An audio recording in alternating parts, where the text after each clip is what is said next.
পবিত্র রাতে কেউ যদি এই দোয়াটি 100 বার পরে কোনো দিন পৃথিবীর কোনো মানুষের কাছে তার হাত পাততে হবে না। পৃথিবীর সব কিছু তার পায়ের নিচে আল্লাহ হাজির করে দিবেন, দারিদ্রতা থেকে মুক্তি দান করবেন, বিপদ আপদ থেকে মুক্তি দান করবেন, তার সম্মানকে সুউচ্চতা দান করবেন, অসুস্থতা থেকে দূরে রাখবেন।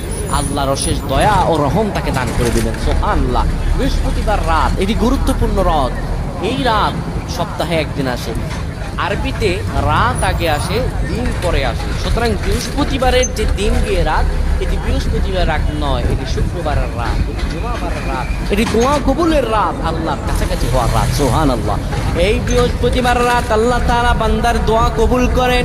কেউ যদি বৃহস্পতিবার রাতে ঈশা নামাজের পরে পবিত্র হয়ে ইয়া হাইয়ু ইয়া হাইয়ু ইয়া হাইয়ু ইয়া রফিউ ইয়া রফিউ ইয়া রফিউ এই দোয়াগুলো করতে পারে 100 বার, আল্লাহ রাব্বুল আলামিন তার মর্যাদা